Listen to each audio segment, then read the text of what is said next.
नमस्कार, बहुत स्वागत है आपका हेल्थ फर्स्ट में। मैं हूं आपके साथ श्वेता मिश्रा। आज हेल्थ फर्स्ट में हमारे साथ बेहद खास मेहमान मौजूद हैं। हमारे साथ है डॉक्टर लवदीप डोगरा जी, कंसल्टेंट है nephrology and kidney transplant multi speciality hospital Narayana hospital से। बहुत स्वागत है आपका। नमस्कार। सबसे अहम सवाल तो ये देखिए, किडनी को लेकर हम बात करते हैं। किडनी में को लेकर लोग बहुत ऐसे पेशेंट हैं जो परेशान भी होते हैं, लेकिन किडनी की बीमारियां क्या होती हैं और वो क्यों होती हैं? देखिए, समझने की बात यह है कि हमारे बॉडी में दो किडनीज होती हैं जो 24 घंटे काम करती हैं निरंतर रूप से। हम आमतौर पे हार्ट के बारे में बात करते हैं जो काफ़ी ज़रूरी अंग है ऑब्वियसली, बट किडनीज भी उतनी ही ज़रूरी हैं जो 24 घंटे हमारे द्वारा खाए हुए हज़ारों आइटम्स को, जो भी हम खाते हैं पीते हैं, हमारी बॉडी में जो भी डाइजेशन होता है उसके जो वेस्ट प्रोडक्ट्स होते हैं उनको निकालने का काम करती हैं। ये हमारे बॉडी में एक ऐसा फ़िल्टर की तरह काम करती हैं जो अच्छी चीज़ों को रख के ख़राब चीज़ों को नीचे से निकाल देता है। ये पानी के संतुलन को बनाती हैं, वो तो हमें पता ही है। जो भी चीज़ पानी के संतुलन को बनाएगी वो ब्लड प्रेशर को भी कंट्रोल में रखती है। नमक पानी के संतुलन को बनाती है, ब्लड प्रेशर को रखती है, हमारे खून को बढ़ाती है, और सबसे ज़रूरी बात, हमारे बॉडी के अंदर विटामिन डी जो हमारी हड्डियों के लिए बेहद ज़रूरी है उसको भी किडनी ही बनाती है। तो किडनी के अंदर जब भी कोई बीमारी हो जाती है, मतलब जब भी अब किडनी इस तरीके के काम को करने में विफल हो जाती है तो उसको किडनी की बीमारी बोलते हैं। अब यदि वो स्थायी रूप से यानी कि एक लंबे समय तक चलती रहे तो उसको हम कहते हैं क्रोनिक किडनी डिजीज या CKD, जब ये 3 महीने से ज़्यादा परेशानी चलती रहे। जी बिल्कुल। और इसके लक्षण क्या होते हैं? क्योंकि देखिए, जब दिक्कत होती है तो डॉक्टर के पास तो पेशेंट पहुंचेगा। बिल्कुल। लेकिन उससे पहले सिम्टम्स भी होते होंगे, लक्षण होते क्या है इसके और उसे कैसे हम पहचानें? किडनी की बीमारी को कई लोग साइलेंट किलर कहते हैं। आप देखिए, आमतौर पे हम कहते हैं घर घर में डायबिटीज़ फैल चुकी है, BP फैल चुकी है। मतलब आप कितने लोगों से मिलते हैं, बात करते हैं कि साहब शुगर है, किसी को BP है, पर कभी ये नहीं कोई कहता कि मुझे किडनी की बीमारी है। हम सोचते हैं बीमारी तो होती ही नहीं होगी, परंतु US में आंकड़ों के हिसाब से 10% पॉपुलेशन को BP है, 10% को शुगर है और 15% लोगों को क्रोनिक किडनी डिजीज़ यानी कि किडनी की स्थायी रूप से बीमारी है। तो ये बहुत बड़ा नंबर है। आमतौर पर जिसके लक्षण होते हैं, शुरुआती लक्षण, वो बिल्कुल ही आम होते हैं और नज़रअंदाज हो जाते हैं। जैसे कि पेशाब ज़्यादा आना, तो मरीज सोचते हैं पेशाब ज़्यादा आ रहा है तो मतलब हमें तो किडनी की परेशानी है ही नहीं। जैसे कि थोड़ी सी कमज़ोरी लगना, अब भूख ना लगना, पहले तो मैं खा लिया करता था, अब भूख नहीं लगती, शायद उम्र के साथ मैं कमज़ोर होता जा रहा हूँ मे बी। जैसे पेशाब जाना आना, रात को उठ के पेशाब जाना, तो मरीज़ इसको आमतौर पे नज़रअंदाज कर देते हैं इन बातों को। आगे जाके जब बीमारी बढ़ जाती है तब हम देखते हैं कि पैरों में सूजन आना, मुंह पे सूजन आना, सांस फूलना, और फिर और ज़्यादा बीमारी बढ़ने पर दौरे आने जैसे लक्षण भी किडनी की बीमारियों से आते हैं। बिल्कुल जी। अब किडनी की बीमारियां भी अलग अलग होती है, अलग अलग स्टेज की भी होती है। इसे डायग्नोज कैसे करते हैं आप लोग? देखिए, डायग्नोसिस यानी कि निदान जो किसी भी बीमारी का है वो डिपेंड करता है कि हम उसको लिए जागरूक कितने हैं। आप देखिए, हमारे कितने श्रोता होंगे जिन्होंने पिछले साल ही अपना या फिर अभी मार्च में अपना एनुअल हेल्थ चेकअप या फिर कोई ना कोई ये लाइफ इंश्योरेंस के लिए करवाया होगा चेकअप अपनी बॉडी का। सबने अपनी किडनी में हीमोग्लोबिन चेक कराया होगा, क्रिएटिनिन भी चेक कराया होगा किडनी के लिए। पर क्या आपने ये चेक कराया कि लास्ट ईयर आपके यूरिन में से प्रोटीन कितना जा रहा है? देखिए, प्रोटीन तो हम खाते हैं, प्रोटीन ज़्यादा building blocks of our body, हमारे शरीर को बनाने में प्रोटीन का रोल है, किडनी उनको बचाती है। अब अगर वो किडनी से लीक होने लग जाएंगे तो शरीर तो टूटेगा ही। तो क्या हमने चेक कराया कि हमारे यूरिन में प्रोटीन्स जाते हैं? क्या हम ये सोचते भी हैं कि ये ऐसा कोई टेस्ट अवेलेबल है?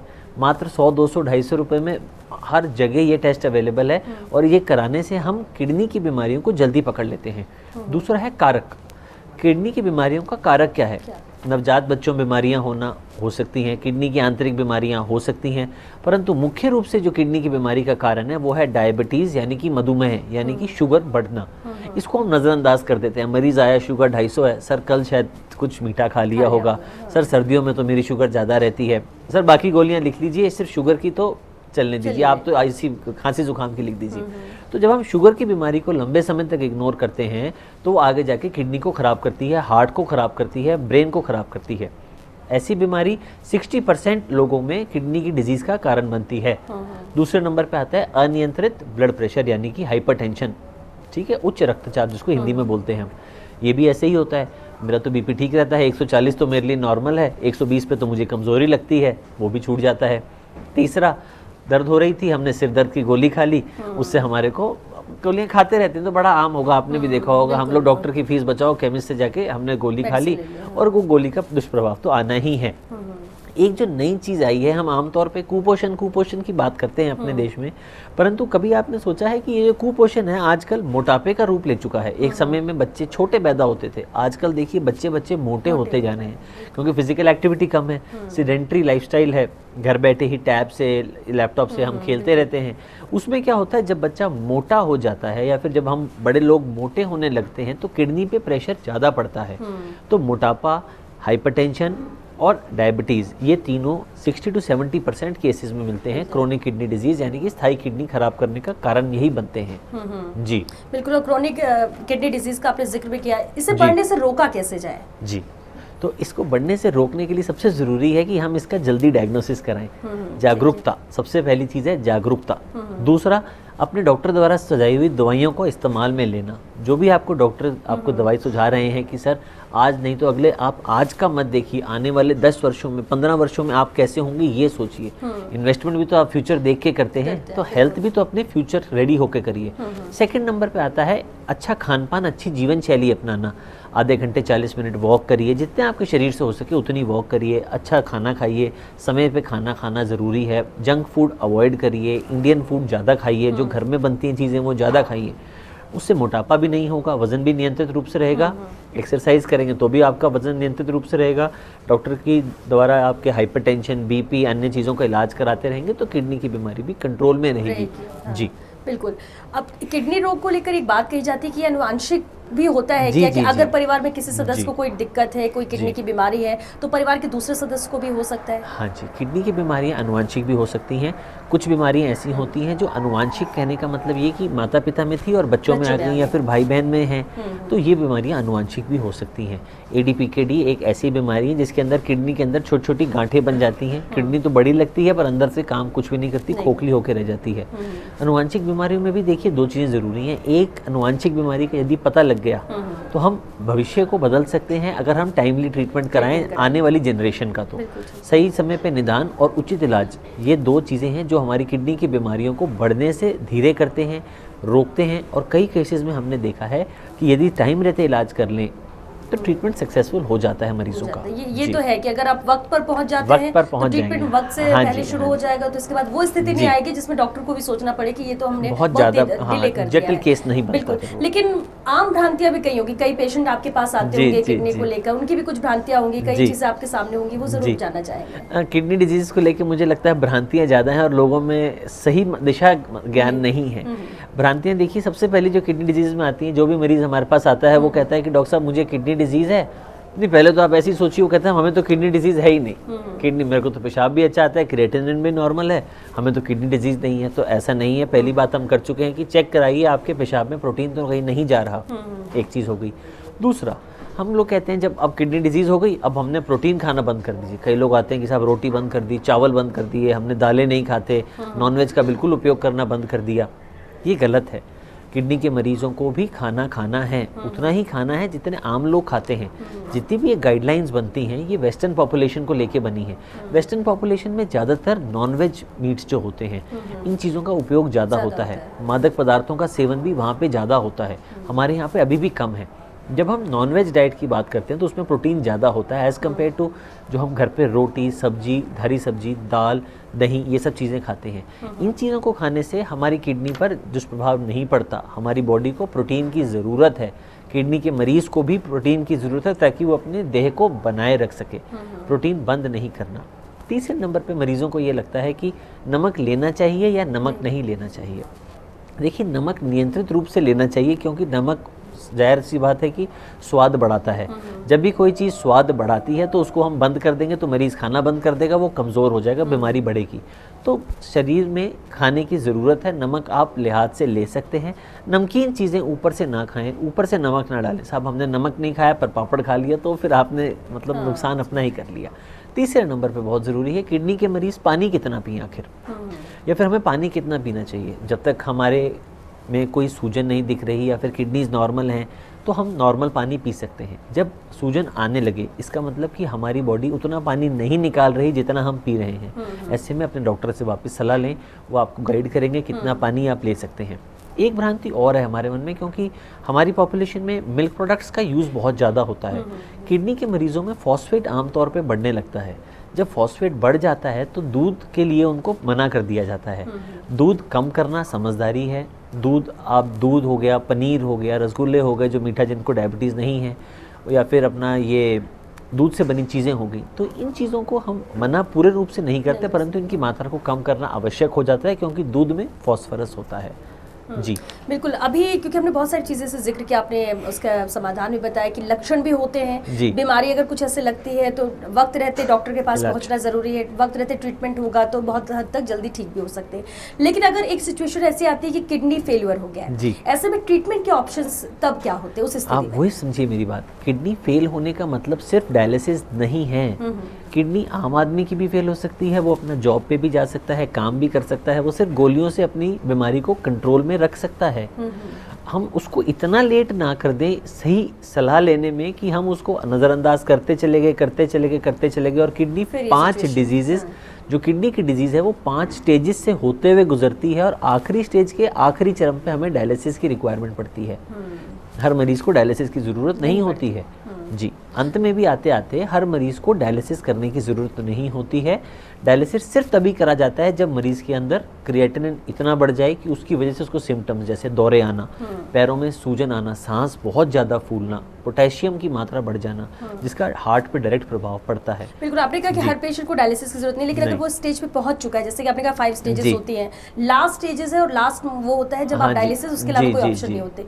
लेकिन डायलिसिस की सिचुएशन में जो पहुंच चुका है उसे भी कितना होता है, हर हफ्ते करना पड़ता है डायलिसिस, या उसका भी कुछ सही कह रहे हैं आप। डायलिसिस देखिए, बीमारी जो है वो कठिन है, डायलिसिस एक हमारे उसका इलाज है। डायलिसिस जो बीमारी के लिए एक मरीज़ के लिए एक नई जीवन शैली बन जाता है। हफ्ते में 2 से 3 बार डायलिसिस आपको आपके डॉक्टर साहब सुझाएंगे। हर बार डायलिसिस 4 घंटे का होगा। डायलिसिस आमतौर पे खून से करा जाता है, कुछ मरीजों में हम पेट से डायलिसिस भी करते हैं, उसके बारे में हम बाद में चर्चा ज़रूर करेंगे। खून के डायलिसिस जो होता है वो आमतौर पे 4 घंटे का होता है, हॉस्पिटल में किया जाता है। 2 हफ्ते में 2 से 3 बार आप हॉस्पिटल जाते हैं, डायलिसिस करा के वापस आते हैं। डायलिसिस बीमारी का इलाज है, खुद बीमारी नहीं है। डायलिसिस शुरुआत में कठिन दिखता है पर बाद में कठिन नहीं है, आप ये समझिए। बिल्कुल डॉक्टर लवदीप, क्योंकि बहुत सारे ऐसे सवाल किडनी को लेकर थे जिसके आपने जवाब भी दिए हैं, समाधान भी दिया है, लेकिन अभी भी बहुत कुछ है। अगर हम किडनी ट्रांसप्लांट को लेकर बात करें या कोरोना काल के बाद किडनी डिजीज या किडनी पेशेंट जो पहले से है उस पर क्या इम्पैक्ट होता है, इस पर भी हम आपसे बात करेंगे। लेकिन फिलहाल एक छोटे से ब्रेक के लिए रुकेंगे, जल्द हाजिर होते हैं इस ब्रेक के बाद। आप बने रहिए हमारे साथ।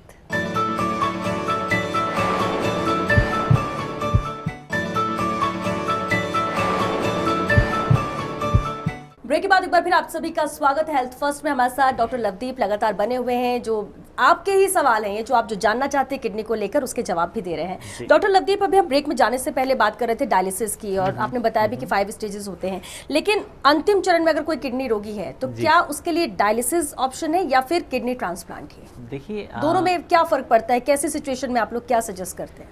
ठीक है, देखिए डायलिसिस एक जरिया है। हमारी किडनी 24 महीने का आपको 24 घंटे काम करती है, हफ्ते में 7 दिन काम करती है। डायलिसिस हम मात्र 4 घंटे कराते हैं, हफ्ते में 2 या 3 बार, तो मात्र 12 घंटे हम हफ्ते में काम करते हैं। जो काम हमारी किडनी करती है उसका एक छोटा सा टुकड़ा करता है डायलिसिस। कभी भी डायलिसिस जो है या डायलिसिस की जो मशीन है वो हमारी बॉडी की तरह काम नहीं कर सकती है, ये बात समझना ज़रूरी है। डायलिसिस आपका खून नहीं बढ़ाएगा, डायलिसिस कराने से आपकी बॉडी में विटामिन डी नहीं बनाना शुरू कर देगी किडनी, क्योंकि ये सब तो किडनी के आंतरिक काम है जो किडनी ही कर सकती है, डायलिसिस की मशीन नहीं। डायलिसिस एक ज़रिया है जिससे आप समय व्यतीत कर सकते हैं, और उस समय रहते हमें आगे सोचना है कि हमें ट्रांसप्लांट कब कराना है। ट्रांसप्लांट जो है, आप कहते हैं आमतौर पे किडनी का ट्रांसप्लांट में तो मुश्किल भी होती है, किडनी का तो ट्रांसप्लांट कोई यहाँ अच्छा नहीं होता, कहीं अच्छा होता है, कहीं कैसा होता है। इस प्रकार की बातें आई कहाँ से, आप ये सोचिए। इस प्रकार की बातें इसीलिए आई क्योंकि किडनी ही मात्र एक ऐसा ऑर्गन है जिसमें आपके पास डायलिसिस और ट्रांसप्लांट दोनों ऑप्शन आराम से अवेलेबल है। किडनी इकलौता ऐसा ऑर्गन है। आपने कभी सुना है हार्ट का डायलिसिस करा लिया और हार्ट का ट्रांसप्लांट बाद में हो गया? होता है, परंतु क्या हर जगह हो रहा है? वो नहीं हो रहा। क्या हार्ट का ट्रांसप्लांट और किडनी का ट्रांसप्लांट बराबर सेफ है? नहीं, किडनी का ट्रांसप्लांट में 95% सक्सेस रेट है। क्या किडनी ट्रांसप्लांट के मरीज नॉर्मल जिंदगी नहीं जी सकते? नहीं, बिल्कुल जी सकते हैं, वो नॉर्मल काम पे वापस जा सकते हैं। तो ट्रांसप्लांट एक एंड प्रोसेस है जो हमारा फाइनल टारगेट है, हमें उस तक पहुंचना है। हम पहले देखते हैं, मरीज़ को समझाते हैं कि आपको बीमारी है, फिर हम उसको कंट्रोल करते हैं गोलियों से, दवाइयों से। जब नहीं हो पाता तो हम आगे जाके पहुंचते हैं डायलिसिस पे। डायलिसिस खून से या पेट से, दोनों तरीके से करा जा सकता है। दोनों ज़रिए आजकल जयपुर में भी कई जगहों पर हो रहे हैं, हम भी करते हैं। परंतु फिर हम मरीज़ को समझाते हैं कि देखिए ट्रांसप्लांट एक ऐसी चीज़ है जो आपकी लाइफ को बैक टू नॉर्मल लेके आ सकता है। बीमारी कठिन है, इलाज जटिल नहीं है। ट्रांसप्लांट हमारे रिश्तेदार माँ बाप, बच्चे, wife, grand parents, grand children सब एक दूसरे को दे सकते हैं। ये जब नहीं मिलता तब हम उनको कहते हैं जीवन दान, यानी कि कैडेवर डोनेशन प्रोग्राम्स। मृत्यु के बाद अंगदान करना, जिस प्रकार से लोग अंगदान करके जाते हैं, तो वो एक तरीके से आप कितने परिवारों में खुशी बांट के जा रहे हैं। एक आदमी से 2 किडनियाँ, 2 आँखें, 1 हार्ट, लंग्स सब निकलते हैं, सब ट्रांसप्लांट होते हैं, तो पता नहीं कितने ही परिवार और कितने ही लोगों का हम एक आदमी भला करके जाता है। तो ट्रांसप्लांट जो है एक तरीके से हमारा फाइनल गोल है, जहाँ पे हर मरीज़ को पहुँचना चाहिए। जितनी जल्दी पहुँचेगा उसके लिए उतना अच्छा है। और डायलिसिस जो है वो एक ज़रिया है जो हमें वहाँ तक लेके जाता है। परंतु यदि डायलिसिस नहीं होगा, यदि हम कहें हमें डायलिसिस ही नहीं पसंद, तो ऐसा गलत है। डायलिसिस लाखों लोगों को ज़िंदगी दे रहा है दुनिया में, जो ट्रांसप्लांट नहीं करवा पा रहे। डायलिसिस आपने कहा कि एक जरिया है, एक प्रोसेस, लेकिन कभी ऐसा भी होता है कि डायलिसिस के बाद भी वो पूरी तरह से ठीक है, या फिर वो लाइफ टाइम हो जाता है ये करना, या फिर उसका कोई एक हम कह सकते हैं कि एंड पॉइंट भी है। ये बहुत अच्छी भ्रांति थी, अपने को इस पे बात करनी चाहिए कि क्या डायलिसिस एक बार शुरू जिसको कर दिया उसको हम लाइफ लॉन्ग डायलिसिस करना पड़ेगा। देखिए ऐसा नहीं है बिल्कुल भी। डायलिसिस शुरू करने का कारण क्या है, पहले हमें ये देखना पड़ेगा।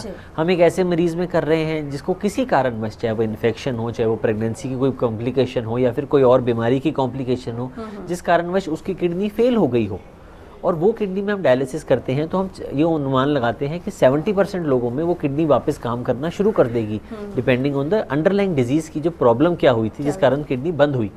जब वो किडनी काम करना शुरू कर देगी तो डायलिसिस बंद हो जाएगा आपके हाथों हाथ, फिर अपना नॉर्मल जो रूटीन है वो फॉलो कर सकते हैं। जब किडनी पूरी तरह से फेल होके स्टेज 5, मतलब स्टेज 1, 2, 3, 4, 5 में होते होते 5th स्टेज के भी लास्ट स्टेज पे पहुंच गई है, तब हमारे को डायलिसिस शुरू करना पड़ता है, जो स्थायी रूप से रहता है फिर। जी, उन्हीं मरीजों में हम ट्रांसप्लांट का ऑप्शन देते हैं। बिल्कुल।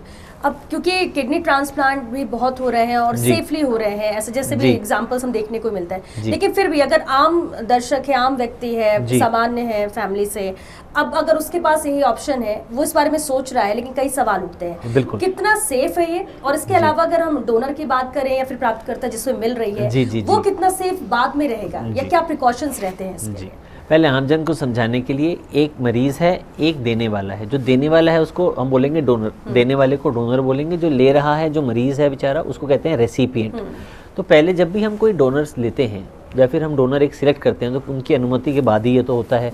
परंतु डॉक्टर का जो ध्येय बनता है वो ये बनता है कि वो पहले चेक करे कि मरीज जो देने वाला है उसको कोई और ऐसी बीमारी तो नहीं है जिसकी वजह से उसको प्रॉब्लम आ सकती है। ऐसी स्टडीज़ पाई गई हैं जिसमें 20 साल तक किडनी डोनेशन के बाद लोगों को फॉलो करा गया, डोनर्स को, देने वालों को, और वो बिल्कुल ठीक रहे। उनमें एक्स्ट्रा चांसेस नहीं हुए किडनी फेल होने के, अगर हम उनको ठीक से इवैल्यूएट करते हैं। जिनको शुगर की बीमारी है वो नहीं देते किडनी, परंतु एक किडनी पे यदि आपको शुगर की बीमारी नहीं है और आप अपना अच्छी जीवन शैली अपनाते हैं, जो हर किसी को अपनानी चाहिए मैं ये कहता हूँ, तो आप बहुत अच्छा लाइफ स्पैन गुजार सकते हैं। आते हैं रेसिपिएंट पे। अब जिसको हमने किडनी दी है, आपकी किडनी मैच हुई, आपने किडनी लगाई, सब कुछ अच्छा रहा, आपकी किडनी चल रही है, आप इसका ध्यान रखेंगे, डॉक्टर से अपने रेगुलर परामर्श करते रहेंगे, दवाइयाँ अपने हिसाब से नहीं बदलेंगे और अपनी किडनी को एक बहुमूल्य प्रॉपर्टी समझ के यूज़ करेंगे, क्योंकि जो पहला ट्रांसप्लांट होता है वो बेस्ट ट्रांसप्लांट होता है आपका। तो ऐसे में हम क्या करेंगे, जब ये ट्रांसप्लांट हमारा सक्सेसफुल हो जाएगा तो मरीज़ को कई साल की एक्स्ट्रा लाइफ मिल जाएगी, जिसको हम क्वालिटी ऑफ लाइफ कहते हैं, उसको हम वो दे सकेंगे। सामान्य जीवन बाद में दोनों ही जीते हैं, कोई फर्क और नहीं पड़ता। बिल्कुल नहीं जीता, ऐसा नहीं है। हम कभी भी ये नहीं चाहेंगे कि जो देने वाला है वो परेशान हो। वो तो नॉर्मल 7 से 14 दिन में नॉर्मल रूटीन एक्टिविटीज कर सकता है। कई हमारे फौजी भाई बंधु भी होते हैं जो अपनी किडनीज डोनेट करते हैं। तो आप सोच सकते हैं कि जो इतने ज़्यादा फिजिकल स्ट्रेन में काम करते हैं, जो हमारे आर्मी वाले भाई बंधु होते हैं, वो अगर किडनी डोनेट कर रहे हैं तो फिर आप दूसरी तरफ जो रेसिपिएंट होता है वो भी सारे काम कर सकता है। वो भी अपना ऑफिस का लाइफ रूटीन, कार ड्राइविंग, ये सब काम वापस से धीरे धीरे शुरू कर सकता है। इसमें सिर्फ एक ही चीज़ का ध्यान रखना है कि हमारे को जो दवाइयाँ बताई गई हैं वो नियंत्रित, नियमित रूप से लेनी है, और दूसरे नंबर पे अपना ध्यान रखना है, थोड़ा जागरूक इस बार रहना है ताकि किडनी में कोई बीमारी फिर से ना आए। हाँ, बिल्कुल जी। सेफ है ये आज के वक्त में, क्योंकि इतना ज़्यादा जी। एडवांस भी हो चुके हैं ट्रीटमेंट जी, इसके, और बिल्कुल। क्योंकि नारायणा हॉस्पिटल से आप हैं भी, जी। बहुत सारे पेशेंट्स आते हैं, फैसिलिटी भी उस अकॉर्डिंग वहाँ पर है, तो जी। ऐसा कभी दिक्कत तो नहीं आई होगी जब इस तरह की चीज़ें होती हैं तो, या फिर देखिए- आपको लगता है कि कुछ चीज़ें हैं जब कभी कभी कह सकते हैं 100 में हाँ, आपकी बात नहीं, आप इसको हम ऐसे नहीं कहेंगे कि ये, बट देखिए एक मरीज के पास ऑप्शन क्या है, डायलिसिस जो थोड़ा सा मरीज को कष्टदायी तो है, दूसरा खर्चा जो डायलिसिस में ज़्यादा होता है ओवर द लॉन्ग रन, तीसरा हॉस्पिटल एडमिशन जो आपको हर दूसरे दिन हॉस्पिटल जाना पड़ता है, कंपेयर टू ट्रांसप्लांट जहाँ पे आपको आपका एक घर का आदमी किडनी देता है, जब वो किडनी देता है तो हम उसकी सारी चेकिंग करते हैं और वो किडनी जो लगाई जाती है वो सेफ़ है ना। अब आपको कोई डरा दे कि नहीं किडनी देने के बाद आप वैसे हो जाओगे तो इस प्रकार की चीज़ों को लिख लीजिए और जब भी अपने डॉक्टर साहब से मिलेंगे अगली बार तो उनसे वो क्लियर करिए कि सर क्या ऐसा सच है या फिर ऐसा झूठ है। बिल्कुल जी। और एक और सवाल है कि महिला, अगर कोई महिला है उसने किडनी दिया है, डोनर भी हो सकती है, रेसिपिएंट भी हो सकती है, जी।